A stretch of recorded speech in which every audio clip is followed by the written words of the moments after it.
Amados e amadas, estamos expondo o Evangelho através da Epístola de Paulo aos Romanos e tenho dito que a mensagem desse texto é sobre a transformação que o Evangelho opera em nós. E nós chegamos a um dos capítulos que é um dos capítulos mais extraordinários de Romanos. Aqui você vai ouvir falar de coisas como predestinação e eleição que talvez vão mexer com você. Não é hoje não, é daqui a alguns dias. Mas se segure aí, tem algumas coisas que virão para mexer com os nossos conceitos, com os nossos entendimentos, enfim. E eu disse a você semana passada que, basicamente, Paulo tem um propósito aqui. Paulo já assentou o Evangelho de muitas formas até aqui. Nós já compreendemos o Evangelho de diversas maneiras até aqui. Mas agora ele vem com a marreta para enfincar ou estacar no nosso coração de forma tão profunda a compreensão do Evangelho, de maneira que nós possamos triunfar na fé. Quem lembra dessa expressão que eu usei semana passada? O triunfo da fé e a batalha da fé. Quem lembra disso? Se você não lembra, memorize aí. Os reformadores, especialmente ingleses, falavam da batalha da fé e do triunfo da fé. A batalha da fé é aquela jornada até nós começarmos a crer em Cristo. E quando nós começamos a crer em Cristo, nós rompemos uma batalha contra tantas dúvidas, contra tantas ansiedades, contra tantos temores e passamos a crer. Mas existe um estado ou um estágio da fé que nós costumamos chamar de triunfo da fé. E o que é o triunfo da fé, queridos? É quando você consegue compreender o Evangelho com tal clareza, com tal profundidade, com tal dimensão, que a sua fé já não mais vacila. Não é que nós não tenhamos vacilo na jornada, temos. Mas você se percebe assim, compreendendo e recebendo grandezas tão extraordinárias pelo que Cristo fez, que você já não duvida, que você tem uma plena convicção, que você é arrebatado pelas coisas que Deus lhe diz, a ponto de você dizer, caramba, como pode haver algo mais sólido, algo mais poderoso, algo mais extraordinário que isso? E eu sei que há muitos cristãos que ainda não chegaram ao triunfo da fé. Embora, como eu disse semana passada, não quer dizer que se você não chegou ao triunfo da fé, você não esteja salvo em Cristo. Mas quando nós chegamos ao triunfo da fé, meus irmãos, a nossa fé se torna muito mais robusta, a nossa entrega se torna muito mais generosa a Deus. Quando nós não triunfamos na fé, nós ainda temos muitas dúvidas, ainda temos muitos temores, ainda temos muitas dificuldades, mas quando nós triunfamos na fé, nós entendemos o que Cristo fez com tal dimensão, que não há outra coisa senão cada dia mais, uma entrega mais aberta, mais resoluta, mais inteira a Cristo. E o capítulo 8, ele vem fazer isso, ele vem estacar o Evangelho. Como nós triunfamos na fé? Estacando o Evangelho no coração, queridos. Não existe outro meio de um cristão crescer na fé, senão pela Escritura. É pela Escritura que nós compreendemos o que Deus fez, e é a própria Escritura que nos leva em direção a Deus, em oração, em contrição, em quebrantamento, em jejuns, em entrega, em devoção. É a palavra de Deus que vai produzindo em nós estas coisas todas. E por isso Paulo está reenfatizando o Evangelho. E ele começou semana passada eu comecei expondo semana passada o verso 1 do capítulo 8, quando o apóstolo Paulo diz, eu trouxe essa tradução para vocês, né? Consequentemente, agora, nenhuma condenação há para os que estão em Cristo Jesus. Conversamos sobre isso semana passada, sobre o fato de não haver agora mais nenhuma condenação sobre aqueles que estão em Cristo. Paulo foi radical em tratar disso. E aí, a partir do verso 2,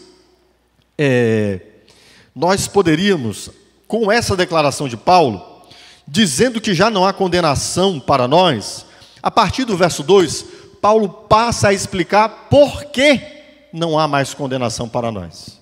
No verso 1 ele diz, não há mais condenação. Mas a partir do verso 2 ele passa a explicar por que razão que não há mais condenação para nós. Percebe a importância de entender? Você percebe que não basta crer, é necessário entender? Se fosse só para crer, nós nos deleitaríamos com o que Paulo disse, não há mais condenação para nós, nós diríamos, que beleza, bom demais. Mas Paulo dá-se o trabalho de explicar por que não há mais condenação. Entender é igual a crer. A nossa fé é uma fé de entendimento. Quanto menos você entende, menos você se entrega e crê. Quanto mais você entende, mais você se entrega e crê. Por isso que Paulo é tão detalhista em explicar o Evangelho. Preste atenção. A partir do verso 2, Paulo vai explicar por que não há mais condenação. Qual é a razão de não estarmos mais condenados? Em que se fundamenta, Paulo, essa declaração que você está fazendo, que já não há mais condenação para nós? Será que esse negócio que você está dizendo para a gente, já não há mais condenação, não se trata de mera declaração positiva, para que a gente melhore a autoestima? Já não há mais condenação, pessoal. Não é só uma declaração positiva, só para reforçar a nossa autoestima? E a gente não vê muito disso hoje na igreja, né? As coisas são ditas sem pé nem cabeça, mas parece bonito. E o povo diz, oh, aleluia. Você não vê esse tipo de coisa? Coisas que são sem pé nem cabeça. Mas como é um negócio que dá um estímulo, né, na autoestima, dá uma levantada e todo mundo diz, é isso mesmo. Não, Paulo não está preocupado, não é por isso que Paulo está dizendo que já não há mais condenação para nós. Não é apenas para elevar a nossa autoestima como uma palavra positiva. Não se trata de um mantra para nos convencer verbalmente, sem um fundamento por trás. A gente não ouve esse tipo de coisa muitas vezes? Algumas falas sem sentido, mas que já estão tão enraizadas no modo como a gente ouve, que parece que deixa a pessoa falar, deixa nos convencer, nós nos convencemos e aí nos damos por satisfeitos. Não, Paulo quer explicar. Não é um mantra, não é uma declaração positiva e também não se trata de uma arbitrariedade de Deus. Como assim? Ora, como Deus poderia simplesmente deixar de nos condenar? Deus seria arbitrário em deixar de nos condenar? Deus seria injusto em deixar de nos condenar? Seria Deus teria olhado para a situação do nosso pecado e teria dito, não, deixa esse negócio passar, isso não é nada não. Não faz muita diferença não, eu amo esse pessoal aí, vou salvar esse pessoal. Foi assim que aconteceu? Bom, é exatamente para explicar que nem é um mantra, nem é uma palavra positiva, e nem é um ato arbitrário de Deus declarar sobre nós que já não há condenação, que Paulo vai começar a explicar a partir do verso 2 até o verso 4, por que não há mais condenação para nós. Estamos juntos? É importante não apenas crer, é importante entender. Está compreendendo, queridos? Você percebe que Paulo dá-nos uma informação tão extraordinária, já não há condenação para vocês agora. E depois ele se sente na obrigação de explicar para que a gente entenda, e para que entendendo isso desça ao nosso coração, certo? E olhe bem, eu vou explicar isso aqui para vocês hoje, dizendo primeiro que esse texto é um texto de difícil interpretação, tá, irmãos?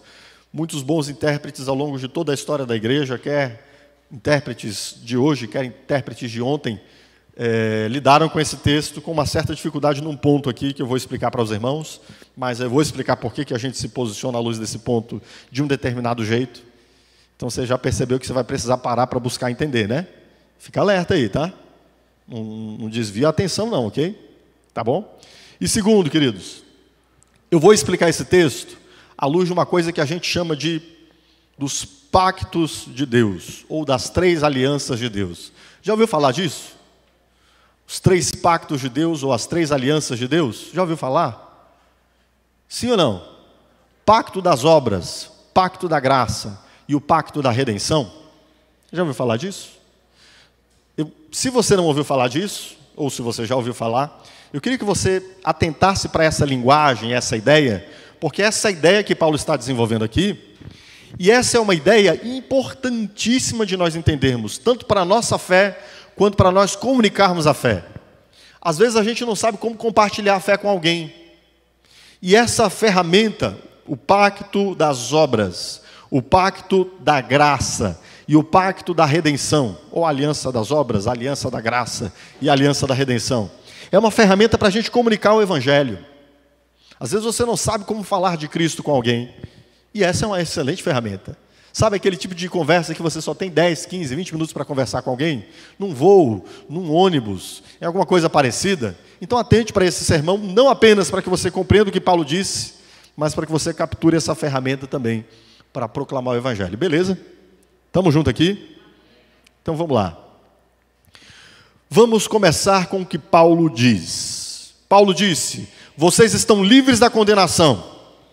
E aí nós devemos perguntar: por que não estamos mais condenados? É esta pergunta que Paulo vai responder aqui nesse texto, a partir do verso 2. Por que não estamos mais condenados? Esse é o título desse sermão. Por que nós não estamos mais condenados? E Paulo então vai nos dizer, observe o que diz aqui, leiamos a partir do verso 2 até o verso 4. E depois eu vou expondo esse texto aqui passo a passo. Paulo diz assim, lembra da pergunta? Por que não estamos mais condenados? Porque, por meio de Cristo Jesus, a lei do Espírito de vida me libertou da lei do pecado e da morte. Porque aquilo que a lei fora incapaz de fazer, por estar enfraquecida pela carne, Deus o fez, enviando o seu próprio Filho, à semelhança do homem pecador, como oferta pelo pecado, e assim condenou o pecado na carne, a fim de que as justas exigências da lei fossem plenamente satisfeitas em nós, que não vivemos segundo a carne, mas segundo o Espírito.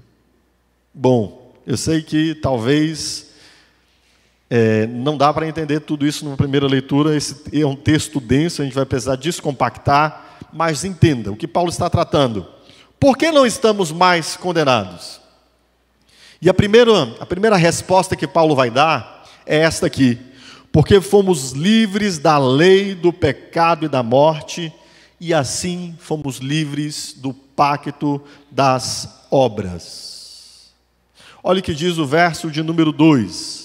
O verso diz: a lei do Espírito de vida me libertou da lei do pecado e da morte, porque aquilo que a lei fora incapaz de fazer por estar enfraquecida pela carne.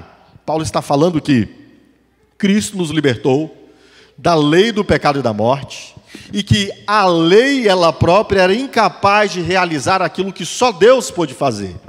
Agora preste atenção, primeira pergunta que a gente deveria fazer, tentando responder essa pergunta zero, né? Que é sobre por que não estamos mais condenados, como assim fomos livres da lei do pecado e da morte? Que lei é essa, queridos, da lei do pecado e da morte? De que Paulo está falando aqui, quando Paulo diz que nós fomos livres da lei do pecado e da morte? Onde é que nós vamos achar resposta para isso? Óbvio, nós vamos achar resposta para isso no contexto e na linguagem de Paulo. Agora eu diria para você que é aqui que reside geralmente a dificuldade dos intérpretes, porque nós temos pelo menos 2 possíveis significados para essa lei do pecado e da morte aqui, nesse contexto. E o primeiro significado é que a lei do pecado e da morte é a lei dos mandamentos de Deus. Porque Paulo vai dizer em Romanos 7:9, o texto que antecede esse texto que nós lemos, que ele antes vivia sem lei, mas quando o mandamento veio, o pecado reviveu e ele morreu. Ele o chama nesse contexto o mandamento da palavra de Deus de lei. E sim, nesse contexto também a lei é tratada ligada à morte e ligada à condenação. A lei, os mandamentos que Deus deu ao seu povo. Nesse contexto do capítulo 7 nós vimos isso. Nós vimos isso quando eu expus o capítulo 7. No início do capítulo 7, Paulo, em algum momento, fala da lei ligada à morte e ligada à condenação. A lei de Deus não pôde produzir em nós vida, e nem podia, porque ela estava, como ele vai dizer aqui no verso 3, ou melhor, nesse capítulo 8, dos versos que lemos, enferma pela carne. Então pode ser 2 coisas aqui. Segura comigo, vamos tentar entender qual das 2 é. pode ser a lei dos mandamentos de Deus, Deus nos libertou da lei dos seus mandamentos, ou Deus nos libertou do pecado que estava dentro de nós. Geralmente, quando você lê esse texto, é essa interpretação que você tem desse texto. Deus nos livrou da lei do pecado e da morte, ou seja, lembra que Paulo falou aqui atrás, no capítulo 7, do pecado que ainda habita em mim, no verso 20, por exemplo, capítulo 7, verso 20, o pecado que ainda habita em mim. E em algum momento, no capítulo 7, Paulo também ligou a palavra lei ao pecado residente. Então temos um dilema aqui. De que Paulo está falando? Paulo está falando da lei do pecado e da morte, que é a lei dos mandamentos de Deus? Ou Paulo está falando da lei do pecado e da morte, que é a lei desse pecado que ainda reside em nós? E eu falei sobre isso nos sermões, no sermão antecedente ao passado e no outro ainda, né? Falei desse pecado residente em nós. 2 sermões, o primeiro, conhece-te a ti mesmo, e o segundo, conhece-te ainda pecador. Então preste atenção, fica comigo. Faz muita diferença se for uma coisa ou se for outra coisa. Deus nos livrou da natureza pecaminosa, ou Deus nos livrou da condenação que há na lei? Paulo está dizendo só uma coisa, não as duas coisas, nesse texto. Quando o apóstolo Paulo diz: meus irmãos, prestem atenção, agora nenhuma condenação há em vocês mais, porque Deus nos livrou da lei do pecado e da morte. De que Paulo está nos falando? Que Deus nos livrou da nossa natureza pecaminosa? Ou que Deus nos livrou da condenação que havia nos mandamentos que Ele nos deu? Só uma coisa ou só outra coisa? Não é possível que sejam as duas coisas. Percebe que a Bíblia tem textos difíceis de interpretar? Você vai a Calvino, você vai a John Piper, você vai a John Murray, você vai a muitos homens ao longo de toda a história, e eu vou dizer para vocês, a interpretação deles não é muito comum. Mas dá para a gente chegar a algum lugar aqui. E eu queria que você entendesse isso hoje. A Bíblia tem textos difíceis, não é para a gente fugir desses textos difíceis. E o bacana de expor a Bíblia assim, do verso 1 até o último versículo, é que a gente não fica pulando texto difícil, né? Até para provocar você. Até para que você entenda que você precisa compreender mais a Bíblia. Até porque para que você discirna que não basta você conhecer só João 3,16. Já chegou o tempo de você comer alimento sólido. Já chegou o tempo de você querer desenvolver a sua fé. Já chegou o tempo de você parar de dizer: isso eu não entendo. Se você não entende, busque entender, porque se está na Escritura, é para entender. Não seja preguiçoso em estudar a Escritura. Sim, dá trabalho? Dá. Tem textos que só os mestres vão interpretar? Também. A Bíblia diz que há dons dados à igreja, dentre eles o dom de interpretação, o dom de mestre, que visa especialmente ensinar a igreja a Sagrada Escritura, e a igreja é abençoada através desses dons. Mas isso não quer dizer que nós devamos ser negligentes em estudar a Escritura. Está difícil? Esforça um pouquinho mais, irmãos, tá bom? Faz um pouquinho mais de força. Eu tive irmãos que caminharam comigo durante um bom tempo, e no princípio era muito difícil. Mas eles se esforçaram um pouquinho, e a gente foi indo junto. Eu achava uma gracinha, que, por exemplo, no discipulado, eu discipulava 2 irmãs idosas. Uma já depois, a irmã Ritinha, hoje tem 70 anos de idade. A irmã Anitta hoje tem 67 anos. Eu discipulei elas por uns 4, 5 anos. E eu achava uma gracinha que elas gostavam de querer aprender, de estudar. E uma delas dizia assim: pastor, no começo fica tudo complicado, mas quando termina eu entendi tudo, graças a Deus. Vamos lá, irmãos, vamos esforçar um pouquinho, certo? Um pouquinho de esforço. Tem coisas importantes na Escritura para a gente entender. E se não fossem importantes, não estariam aqui consignadas e guardadas. E são difíceis mesmo. Há um entroncamento de coisas aqui que, se a gente não olhar com clareza, a gente interpreta mal a Bíblia, ensina a Bíblia errado, e aí às vezes não sabe nem por que a gente está desesperado na fé, porque entendeu errado a Escritura. Mas vamos lá, estamos juntos aqui? Pode ser duas coisas à luz do contexto. Mas olhemos então um contexto mais amplo. Olha como é que a gente interpreta a Bíblia. Isso não é nem aula de hermenêutica, né? Interpretação bíblica. Mas eu estou te dando algumas ferramentas aqui para você entender na sua leitura diária. Para os meus alunos de hermenêutica, eu digo o seguinte: olha, a Bíblia se interpreta especialmente à luz do seu contexto. A Bíblia interpreta-se a si mesma. E quando a gente olha para esse texto, por exemplo, a gente vê que Paulo falou, e dá para a gente buscar entender o que é essa lei do pecado e da morte, num contexto mais próximo ali, o capítulo 7. E aí, olhando para o capítulo 7, pode ser uma coisa ou outra coisa. O quê? Ou Paulo está dizendo que Deus nos livrou dos mandamentos que dele próprio havia dado ao seu povo, e aí ele chamou isso de lei do pecado e da morte, ou Paulo está dizendo que Deus nos livrou da natureza pecaminosa que havia dentro de nós, e ele está chamando isso de lei do pecado e da morte. Estamos juntos? E qual dos dois é, pastor? Aí eu pergunto para você, à luz do que nós temos estudado até aqui, à luz desses últimos versículos, desses últimos sermões que vimos no capítulo 7, Paulo disse em algum momento que Deus nos libertou completamente da nossa natureza pecaminosa, queridos? Sim ou não? Deus nos libertou completamente da nossa natureza pecaminosa? Não. Muito pelo contrário. No capítulo 7, Paulo, especialmente para mostrar para os cristãos que estavam querendo guardar a lei, serem salvos pela lei, para mostrar para esses cristãos que era impossível ser salvo pela lei, Paulo vai dizer, irmãos, sim, já há um novo homem em nós, mas não ignorem o velho homem, não ignorem a carne que está em vocês e não se permitam serem levados pela carne. A carne é poderosa. Paulo já havia tratado disso. Então faz sentido nós entendermos que Paulo está nos dizendo que nós não temos mais condenação, porque Deus nos livrou da nossa natureza pecaminosa? Faz sentido, irmãos? É assim que Deus opera a nossa salvação? Ele arranca a nossa natureza pecaminosa, a partir daí a gente deixa de pecar, e por isso nós somos salvos? É assim que funciona? Não é. Dá para entender isso? Certo? Mas Paulo fala muitas vezes que Deus nos livrou sim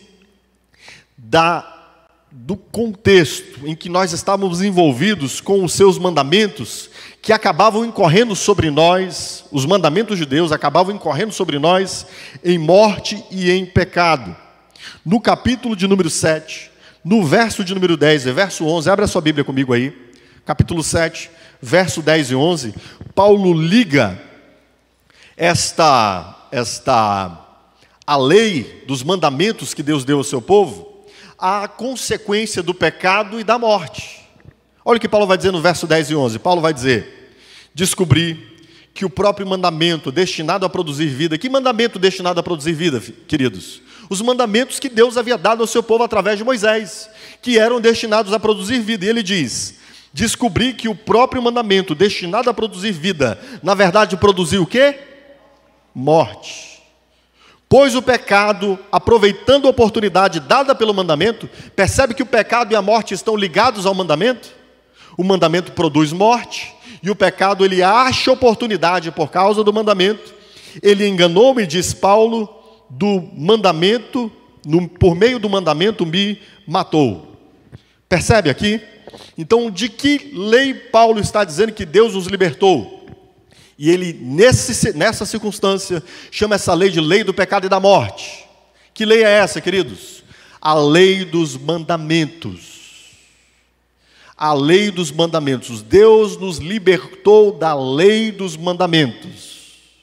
E a lei dos mandamentos não é que ela é má em si mesma, nós já vimos isso no capítulo 7. Ela não é má em si mesma. Mas a lei dos mandamentos, ela não tem poder de produzir vida. Porque nós estamos enfermos na carne. E pelo contrário, o pecado acha espaço através da lei. Paulo disse, eu não saberia o que é concupiscência se o mandamento não houvesse me dito, não cobiçarás. Eu não saberia o que é cobiça se o mandamento não houvesse me dito, não cobiçarás. Estão comigo? Estamos juntos? Então preste atenção, olha o que Paulo está dizendo. Paulo disse, meus irmãos, vocês estão livres. Vocês, já não há sobre vocês condenação. Por que já não há condenação? E Paulo explica, porque vocês estão livres da lei do pecado e da morte. O que Paulo está dizendo? Vocês já não estão debaixo mais da aliança que Deus fez com os homens, baseado em suas obras, na qual os homens deveriam responder aos seus mandamentos, e pela desobediência aos seus mandamentos, eles seriam condenados. Por isso, já não há mais condenação sobre vocês. Observe bem, olha o que está escrito ali. Porque fomos livres da lei do pecado e da morte, e assim do pacto das obras. Um jeito mais, eu diria, esclarecido, um jeito que facilita para a gente entender de que Deus nos libertou. Deus nos libertou da lei do pecado e da morte, da relação que estava estabelecida entre nós e Ele, baseada na lei, e essa relação que nós temos com Deus, baseada na lei, nós chamamos isso de lei de pacto, de aliança das obras. Lembra que eu disse para você que ia falar de 3 pactos? Pois bem, existe um pacto entre Deus e os homens chamado pacto das obras ou aliança das obras. E é disso que Paulo está dizendo que nós fomos libertados. A base do nosso relacionamento com Deus já não é mais o pacto das obras. Tá bom, pastor, e o que vem a ser o pacto das obras? Preste atenção. Lá na Confissão de Westminster, um documento muito importante das igrejas reformadas, igrejas presbiterianas. Nessa confissão, nós temos a seguinte declaração sobre esse pacto de Deus com o homem. A confissão, ela reconhece que Deus tem 2 pactos com o homem. E nessa confissão, a primeira coisa que você precisa entender é a seguinte, coisa importante. Primeiro, Deus não precisaria fazer pacto com ninguém. O simples fato de Deus querer entrar num relacionamento pactual, num acordo, em uma aliança com os homens, já é um ato de graça de Deus. Deus é Deus, somos homens, Ele não nos deve nada. Mas nós temos, e aqui eu quero ler a Confissão de Westminster, o que nós chamamos de pacto das obras. A Confissão de Westminster, no capítulo 7, no inciso 2, diz assim: o primeiro pacto feito com o homem era um pacto de obras. Nesse pacto foi a vida prometida a Adão e nele a sua posteridade, sob a condição de perfeita obediência. Esse é um jeito de falar daquilo que Deus estabeleceu com os homens através de Adão. Você percebe que quando Deus faz uma aliança com Adão, Ele faz uma aliança com todos nós? E como Deus fez uma aliança com Adão? Simples. Quando Deus lhe deu termos de um pacto. Deus disse a Adão em Gênesis 2,17. 16 ele disse, você pode comer de tudo, camarada. E em 17 ele diz, mas da árvore do conhecimento do bem e do mal, dele não comerás, porque no dia em que dele comeres, certamente morrerás. Percebe que Deus estabelece um pacto com Adão? Um pacto baseado em quê, queridos? Nas obras de Adão. Ou seja, Adão, a você é dado uma condição de relacionamento, e você deve responder a esse relacionamento, onde eu me relaciono com você baseado na sua resposta aos meus mandamentos. Então, se você me obedecer, você continuará em vida, e na verdade você vai suplantar essa situação, você vai passar para além dessa situação que você está. Mas se você me desobedecer, qual é a consequência disso? A consequência é a morte. Deus fez essa aliança apenas com Adão, queridos? Esse pacto das obras? Não. Nós vimos no capítulo 6 de Romanos, que essa aliança que foi feita com Adão, foi feita com todos os homens. E Deus, de muitas formas, vai reafirmar esse pacto ao longo da história do seu povo. Por exemplo, em Levítico 18, versos 4 e 5, Deus diz ao seu povo, fareis segundo os meus juízos e os meus estatutos guardareis, para andardes nele. Eu sou o Senhor vosso Deus. Portanto, os meus estatutos e os meus juízos guardareis, cumprindo-os, o homem viverá por eles. Você percebe que o que nós temos na lei em Moisés não é algo diferente daquilo que Deus havia feito com Adão? Percebe, queridos? Há um maior esclarecimento? Há. Há uma maior luz vinda através de Moisés? Há. Mas é um pacto totalmente novo? Não. É a renovação do pacto das obras. E o que acontece no pacto das obras, queridos? Pela obediência aos mandamentos nós viveremos. E pela desobediência aos mandamentos, o que acontecerá conosco? Condenação. Estamos juntos, queridos? Você consegue perceber que este pacto das obras é algo que acontece desde Adão, que vem em Moisés e se torna algo de uma luz maior, e que, como disse o Senhor Jesus, permanece até hoje sobre os homens que não creem nele? O Senhor Jesus vai dizer no capítulo 3 do Evangelho de João, que aqueles que nele não creem já estão o quê? Já estão condenados. Então preste atenção. Deus fez com os homens um pacto chamado de pacto das obras, uma aliança baseada nos seus mandamentos, e o homem deveria responder em perfeita obediência a Deus. Mas o que vemos acontecer, queridos? Vemos completa desobediência de todos os homens. A primeira coisa importante: o pacto das obras se aplica a todos os homens. Deus fez uma aliança com a humanidade através de Adão.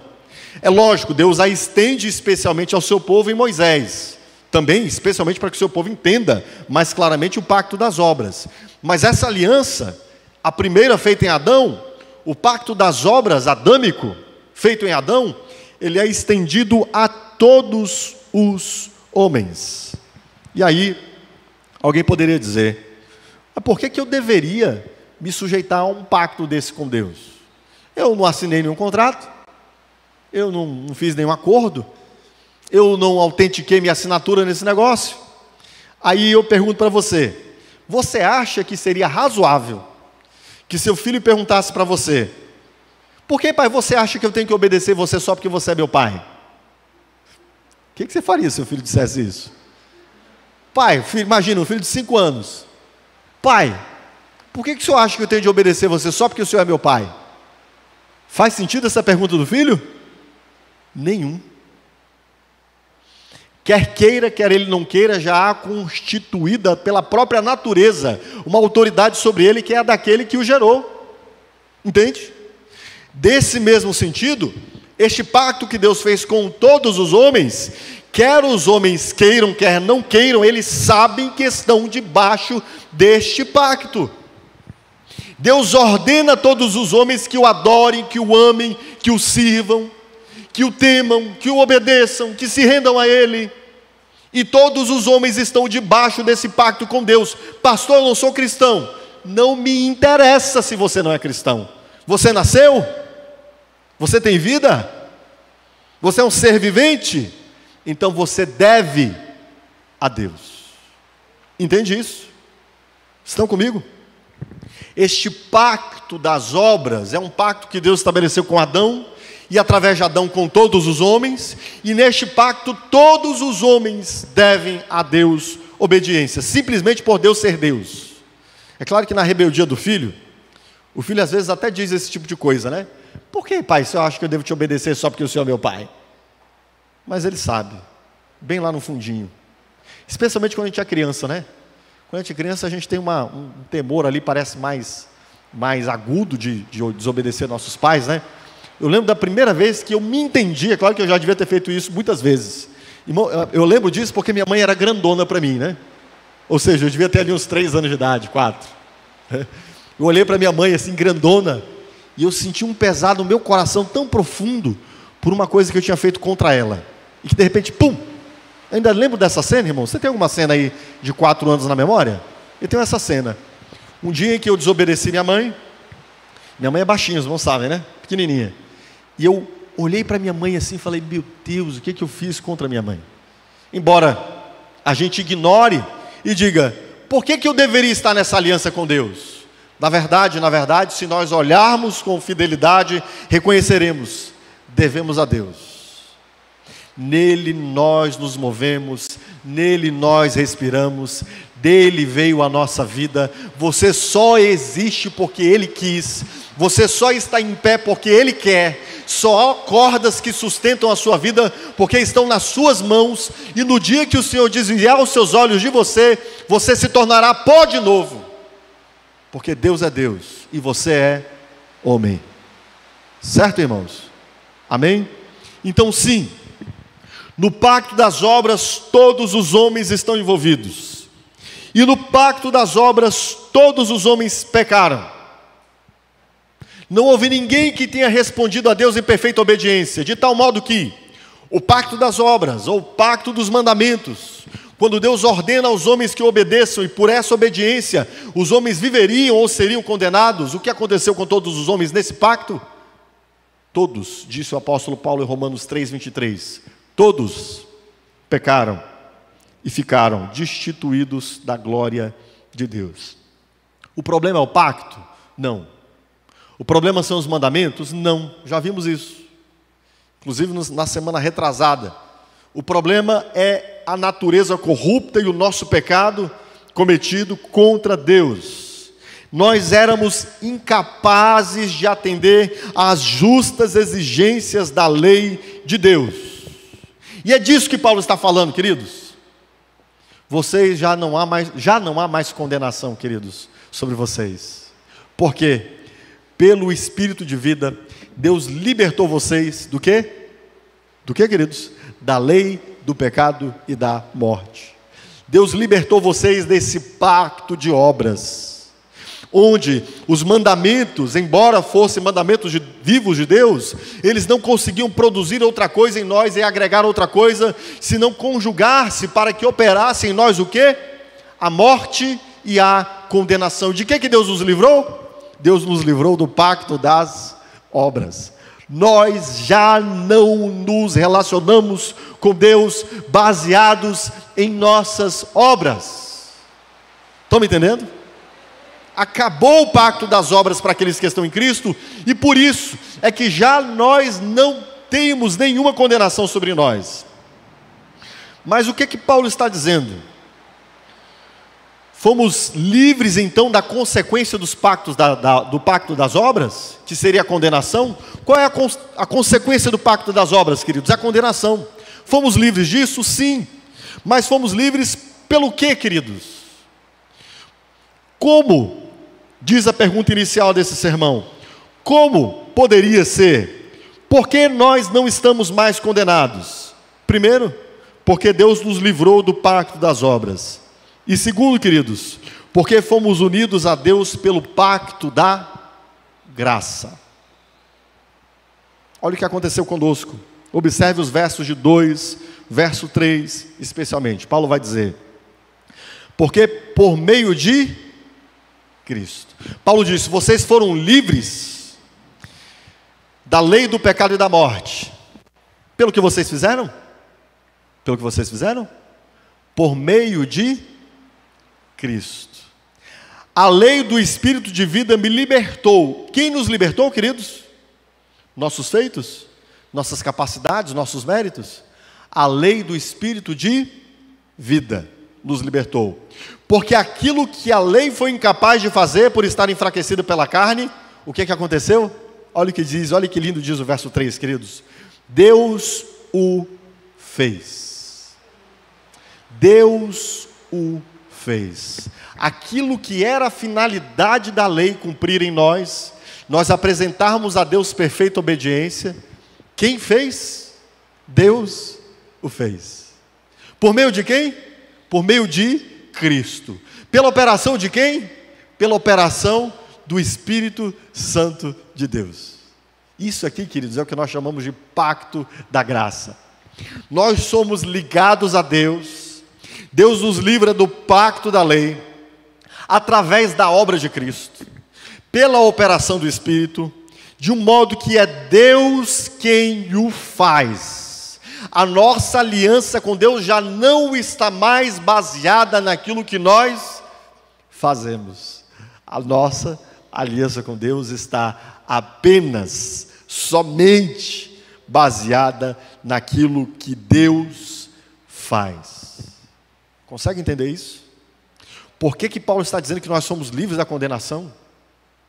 Sim, Paulo diz que nós continuamos, sim, com a natureza, com a carne em nós. Paulo não nega isso.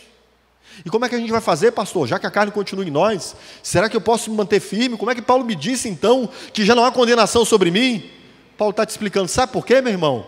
Porque você está se relacionando com Deus não mais baseado em suas obras. Você já não está mais no pacto das obras, você está no pacto da graça. A Confissão de Westminster, no mesmo capítulo 7, agora no inciso 3, falando desse pacto da graça, olha que coisa linda que ela diz. Ela diz assim: o homem, tendo se tornado pela sua queda incapaz de vida pelo pacto das obras, o Senhor dignou-se fazer um segundo pacto, geralmente chamado pacto da graça. Nesse pacto, ele livremente oferece aos pecadores a vida e a salvação por Jesus Cristo, exigindo deles a fé nele para que sejam salvos, e prometendo dar a todos que estão ordenados para a vida seu Espírito Santo, para dispô-los a crer. Lembra do que o apóstolo Paulo nos disse no capítulo 3 de Romanos? Que foi pela graça que Deus enviou o seu Filho como sacrifício de remissão pelos nossos pecados. Sabe o que Jesus fez na nova aliança? É chamado de pacto da graça. Ali Jesus, ele estabelece no tempo, na história, uma relação com os homens, já não mais baseada nas obras que possamos fazer, baseada apenas em Cristo. Vai ficar mais claro daqui a pouco isso, tá bom? Baseada apenas, somente, totalmente, completamente em Cristo. O que você traz para essa aliança com Deus? O que você traz? O que você acrescenta? O que você soma? Qual é a sua parte nessa aliança? Nada. Não é nada. Você sabe o que é graça? Eu expliquei isso para vocês quando ministrei um sermão sobre a graça, né? A graça é o livre e soberano favor salvador de Deus. Vem dele. Olha como Paulo enche a boca aqui para dizer. Olha que coisa linda. Não, meus queridos, por favor, abra seus olhos no verso 3. Lê ele comigo. Olha o que Paulo diz aqui. Olha como Paulo enche a boca para dizer: porque aquilo que a lei fora incapaz de fazer, por estar enfraquecida pela carne, Deus o fez. Quem fez? Deus. E mais quem? Com a coparticipação de quem? Quem foi o coadjuvante? Quem foi o cara que fez a contracena? Quem foi o cara que cuidou da iluminação, do som? Ninguém. Veio tudo dele. Deus o fez, queridos. Que coisa gloriosa. O Evangelho é sobre Deus que salva. O Evangelho é sobre o Salvador e a sua salvação. E no Evangelho nós descobrimos que nós continuamos sem nada. Nós nos achegamos a Cristo sem nada. Ó Senhor, miserável homem que sou. E quanto mais a gente conhece o Evangelho, mais a gente descobre que a gente não tem nada a somar, a acrescentar a essa salvação que vem de Deus para nós. Porque essa aliança agora é uma aliança da graça. E se a graça já não é pelas obras, disse o apóstolo Paulo. Entende? Como já não há mais condenação? Já não há mais condenação. Por que não há mais condenação? Porque fomos livres da lei do pecado e da morte, e assim do pacto das obras. Porque fomos unidos a Deus pelo pacto da graça. E o pacto da graça é um pacto unilateral, é Deus apenas quem o faz. Ele o faz absolutamente conosco, entregando tudo que nós precisaríamos para nossa salvação. Certo? Estamos juntos aqui? Então tá bom. Agora, já que Deus fez isso tudo só, alguém poderia perguntar: mas então Deus simplesmente desconsiderou o pacto das obras? Ele disse: não gostei desse pacto não, porque eu não consegui salvar os homens através dele. Não vou mais exigir justiça de ninguém. Foi assim que Deus fez? Deus foi injusto? Deus agiu de modo injusto? Não. Porque há um terceiro pacto, pelo qual Deus cumpre a sua justiça. Isso está aqui também nesse texto. E esse pacto é o pacto da redenção. Ah, que coisa gloriosa, queridos. O nosso Deus é um Deus justo, perfeito, que por meio do pacto da redenção, dá-nos condições de que entremos no pacto da graça. Observe, olhe o que diz o verso de número, a partir do verso de número 3 até o verso de número 4. Esses textos nos falam do pacto da redenção.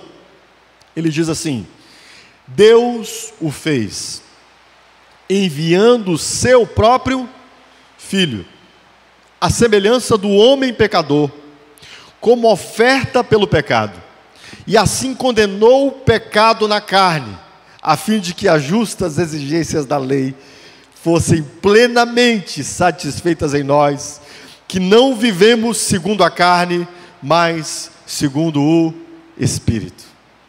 Deixa eu te explicar o que é o pacto da redenção. O pacto da redenção é o pacto que houve na Trindade. É um pacto que Deus fez com Deus, de salvar o homem que estava perdido no pacto das obras. Na verdade, antes mesmo que Deus houvesse estabelecido o pacto das obras. Porque antes mesmo que Deus houvesse criado o homem, a Bíblia me diz que Cristo já havia morrido antes da fundação do mundo. Ai, que coisa doida, pastor, como é que Jesus morreu antes da fundação do mundo? Isso quer dizer que na eternidade, Deus nos viu caídos em Adão. Na eternidade, Deus deu suprimento para a nossa queda em Adão. Na eternidade, Deus fez o pacto da redenção. Tem uma musiquinha que eu sempre canto com a minha filha, uma música de criança, que diz assim: Deus, para salvar aqueles que Ele escolheu, na eternidade fez acordo ou pacto com Jesus. Cristo aqui viria, toda a lei cumprir e o seu sangue derramar. Oh, que coisa gloriosa, amados irmãos. Deus, sabendo de nossa condição, na eternidade Ele fez um pacto, o Pai com o Filho, o Filho com o Pai. E aqui vemos a atuação do Espírito Santo de Deus nesse pacto da redenção. Deus desenhou um modo de nos salvar. Deus Pai disse: eu preciso enviar a ti, meu filho.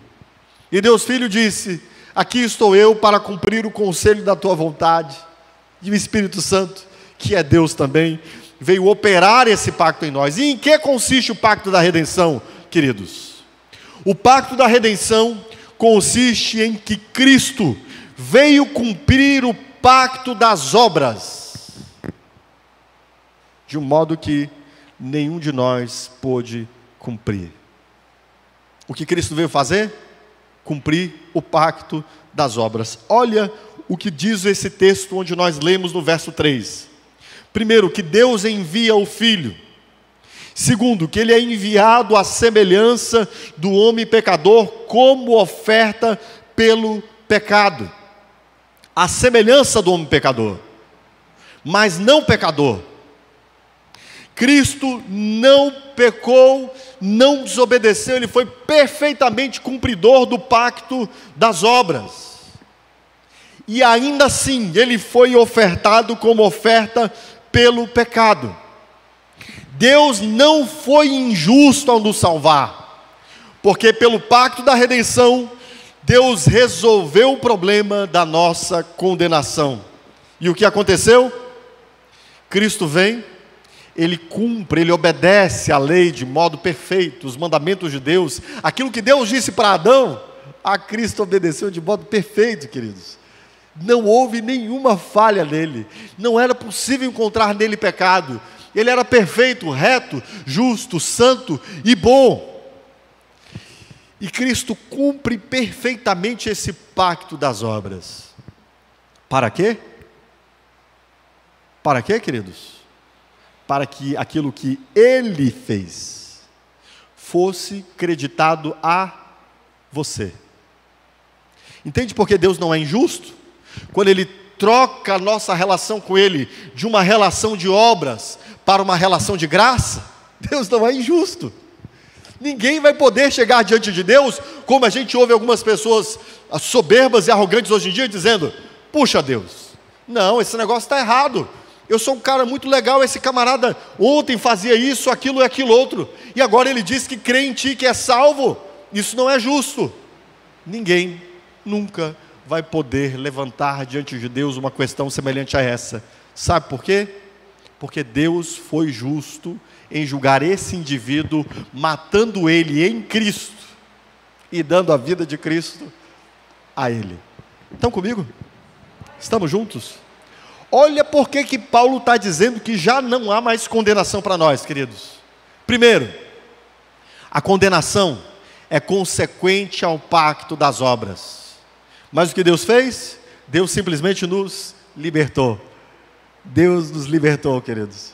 Nós já não estamos mais nos relacionando com Deus debaixo de uma aliança de obras.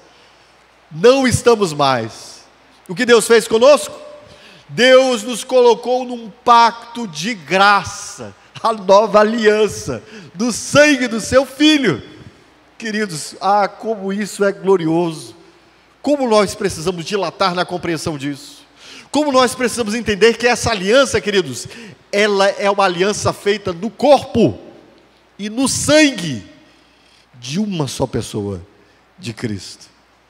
Não há nada de você que você acrescente a essa aliança. Pelo contrário, nessa aliança você come dele. Nessa aliança você bebe dele. Nessa aliança você é transformado nele. E tudo isso por causa dele. Ora, pastor, mas então eu posso viver no pecado? Por favor, não me faça essa pergunta. Se você me fizer essa pergunta, você não ouviu os sermões 23, 24, 25, 27, 28. Mas ainda assim eu vou falar alguma coisa sobre isso semana que vem. Porque Paulo ainda vai tratar da carne e do espírito aqui. Mas eu quero que você entenda uma coisa, meu irmão. Preste atenção. Preste atenção. Deus nos libertou do pacto das obras. Nós agora estamos numa aliança de graça. Baseada em quem? Em quê? Em Cristo. Sempre que você se achega a Deus, você deve se achegar a Deus vestido da justiça de Cristo. Sempre, sempre, sempre. Vista-se de Cristo. Revista-se de Cristo. Aproxime-se de Cristo. Olhe para Cristo. Diga: Senhor, eu só estou entrando em Tua presença por causa de Cristo. Eu só permaneço em pé por causa de Cristo. E eu vou continuar em pé apenas por causa de Cristo. Não importa que confusão, que conflitos, que tribulação, que angústia, que tentação, que acusações sobrevenham à nossa alma. Por quê? Porque já não há condenação. Agora, para aqueles que estão em Cristo Jesus. Que coisa gloriosa. E Deus foi justo ao fazer isso? Não, não foi, queridos. Deus enviou seu Filho perfeito para assumir a condenação minha, sua. Deus foi justo. Deus foi duplamente justo. Ele matou Cristo. E Cristo ressuscitou para que a sua justiça então fosse creditada a nós. Dá para entender? Porque não há mais condenação sobre nós? Deu para entender? Você entendeu, meu irmão? Você entendeu? Diga amém. Que isso nos provoque hoje a nós ousarmos mais encorajadamente ainda. Isso nos leve a uma entrega maior ainda, a uma confissão maior ainda do senhorio de Deus sobre nós. Que isso leve você hoje mais uma vez aos pés de Deus, do nosso Senhor, do Pai. Se você estava com dificuldades de achegar-se a Ele em confissão, e você se confessa dizendo: Senhor, eu sei que eu só estou aqui por causa de Cristo. Que doce confissão é fazer isso, queridos. Que coisa gloriosa é entendermos isso. E que isso possa, como é a pretensão de Paulo aqui, fortalecer você, desafiar você a se aproximar de Deus mais ousadamente. É uma ousadia, pecadores como nós, olharmos para Deus e dizer: Senhor, que coisa gloriosa, já não há mais condenação para mim. Amém? Coloque-se em pé, amado. Coloque-se em pé, amada.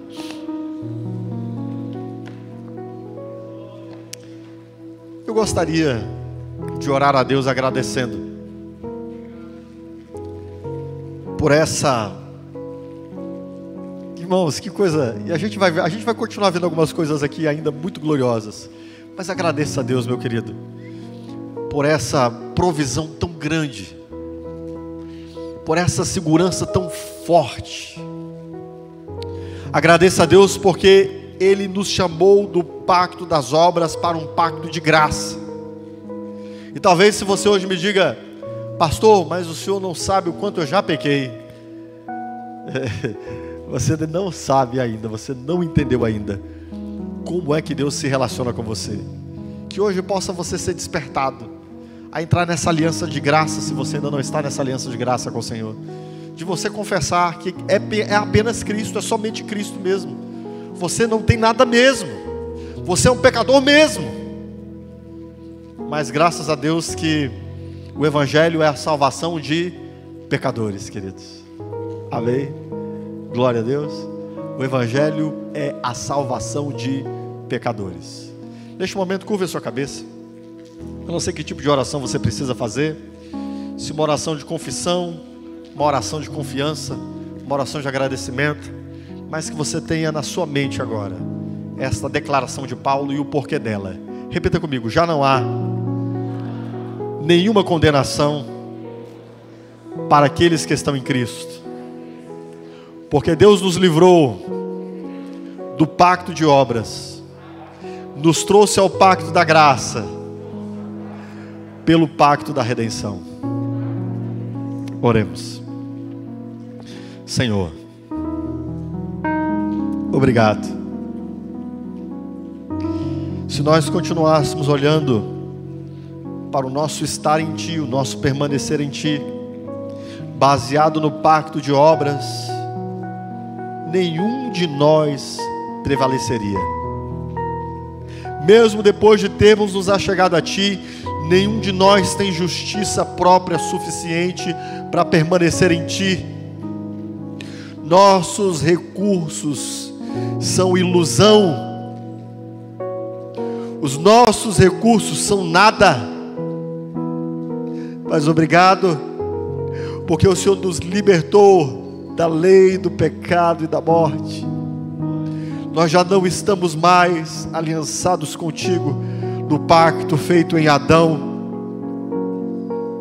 Em Adão nós caímos, em Adão nós desobedecemos a Ti, mas Cristo, nosso representante, Ele sozinho, o seu braço só, nos trouxe salvação. Obrigado porque o Senhor o enviou, Deus Pai. Obrigado porque o Senhor aplica a nós, Deus Espírito Santo. E obrigado, Cristo Jesus, pela sua entrega por nós, para que nós tivéssemos uma aliança de graça com Deus. Obrigado, Senhor. Obrigado porque entramos na Tua presença vestidos da justiça de Cristo. E como isso para nós é libertador, Senhor. Como isso é extraordinário. Como isso é poderoso. E como isso nos transforma. Que hoje haja transformação nos Teus servos. Uma transformação que lhes produza confiança. Uma transformação que lhes produza ousadia. Uma transformação que lhes produza alegria. Porque o reino de Deus é justiça, é paz e é a alegria do Espírito Santo. E eu Te agradeço pelo pacto de graça e pelo pacto de redenção no qual agora estamos em Ti. Em nome de Jesus. Amém e amém. Aplauda o Senhor, queridos.